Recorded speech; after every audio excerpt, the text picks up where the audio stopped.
Hi everyone. सो आप लोगों के लिए एक इम्पॉर्टेंट एंड बिगेस्ट अपडेट है। सो फाइनली HPCL 2025 टू 26 की डिटेल्ड नोटिफिकेशन आउट हो चुकी है।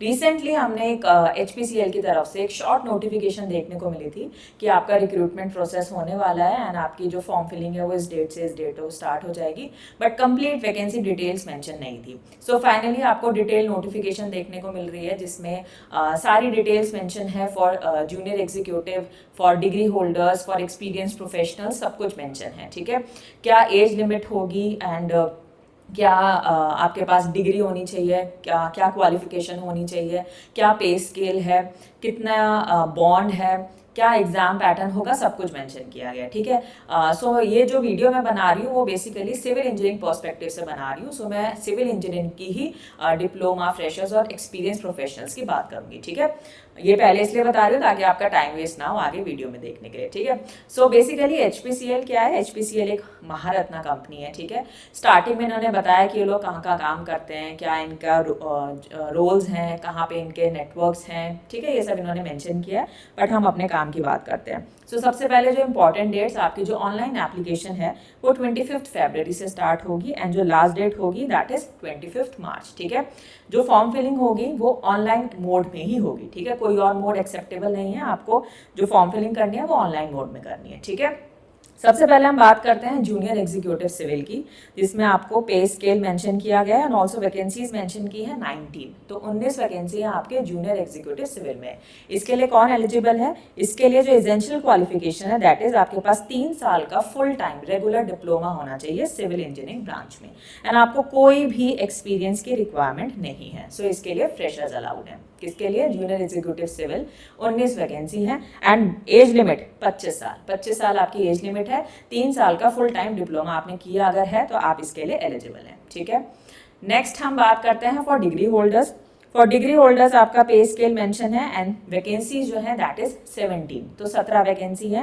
Maximum age is 25 years and इसके लिए आपको 4 ईयर का full time regular engineering course civil engineering में होना चाहिए। ठीक है, एंड इसमें भी आपको कोई भी एक्सपीरियंस की रिक्वायरमेंट नहीं है। तो ये जो डिटेल्स हैं ये फ्रेशर्स के लिए हैं for diploma as well as for BTech holders. Next हम बात करते हैं ये हमने बात कर दी, बाकी सिविल का और कुछ नहीं है। For experience professionals. ठीक है, एक्सपीरियंस प्रोफेशनल्स के लिए उन्होंने अलग से बताया है। ठीक है, इसमें हम सिविल की अगर बात करें तो ये हमारे सिविल का है, सीनियर ऑफिसर असिस्टेंट मैनेजर, जो यूपी में आपकी पोस्ट है। इसमें सिविल इंजीनियरिंग इन्होंने मेंशन किया हुआ है एंड जो नंबर ऑफ वैकेंसीज है सिर्फ 2 वैकेंसी है। जो एज है वो भी आपको मेंशन की गई है और कितना एक्सपीरियंस चाहिए वो भी आपको मेंशन किया गया है। ठीक है, आपका एज एंड एक्सपीरियंस सब कुछ मेंशन किया गया है।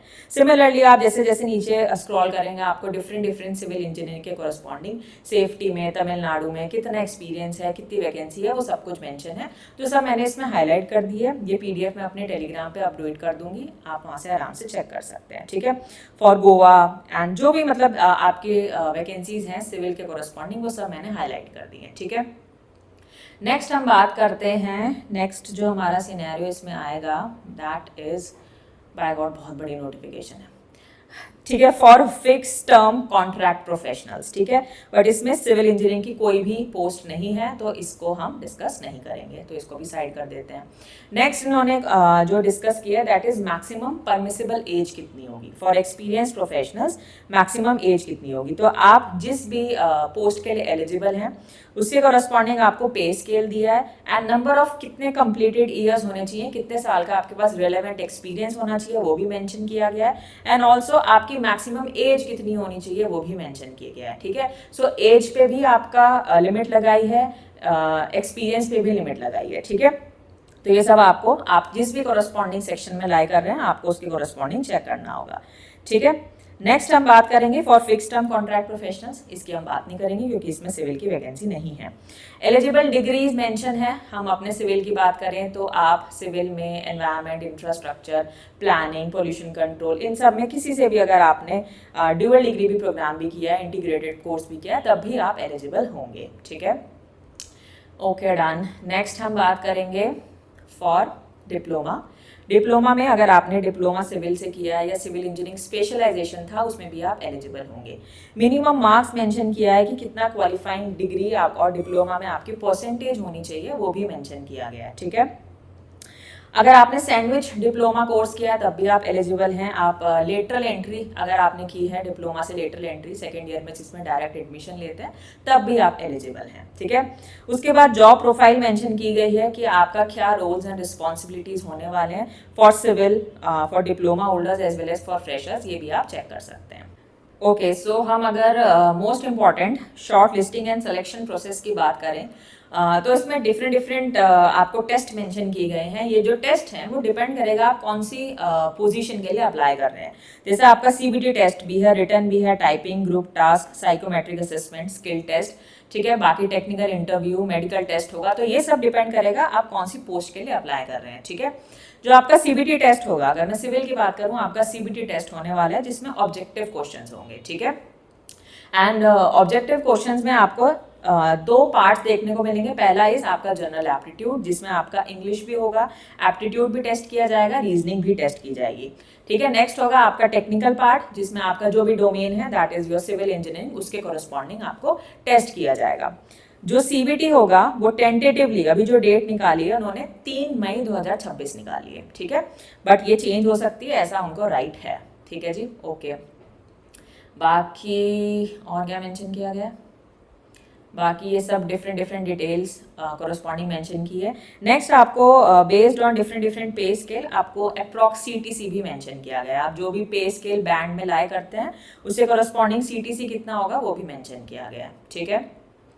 Service bond and retention amount, so based on different different पे स्केल अगर आप जनरल कैटेगरी में लाए करते हैं तो आपको जो बॉन्ड है दैट इज 3 लाख, और अगर आप EWS, OBC, non creamy, SC ST PWBD में करते हैं then that is 50,000।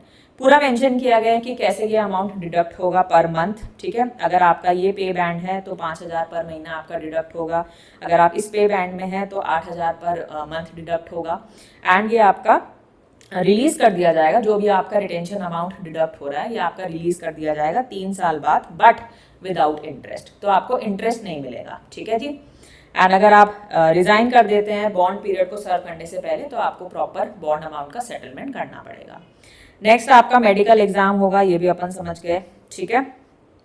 Placement and posting, आपको पैन इंडिया कहीं पे भी पोस्टिंग मिल सकती है, वो उन्होंने मेंशन किया है। ट्रांसफरेबल जॉब है, ट्रांसफर होगा। प्रोबेशन पीरियड आपको 1 ईयर का प्रोबेशन पीरियड मेंशन किया गया है।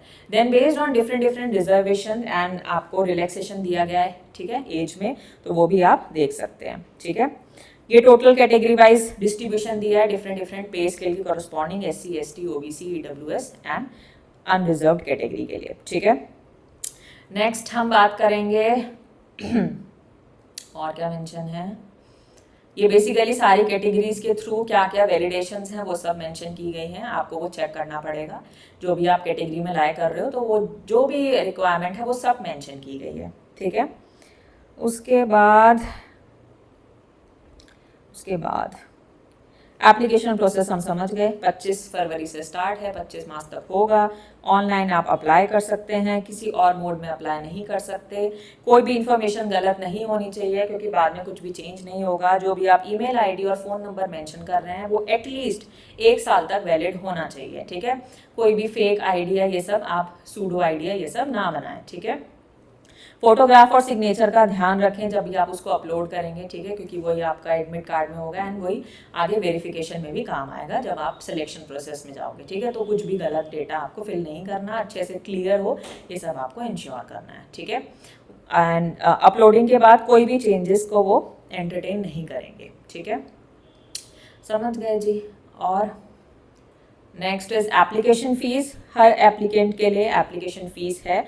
बस SC ST PWD जो कैंडिडेट्स हैं दे आर एक्सेप्टेड, उनको कोई फीस नहीं देनी है। अदरवाइज जो भी कैटेगरीज है उनके लिए 1180 फी है, जिसमें आपका एप्लीकेशन फी 1000 है प्लस GST वो आप लोग चार्ज कर रहे हैं प्लस गेटवे चार्जेस, ठीक है।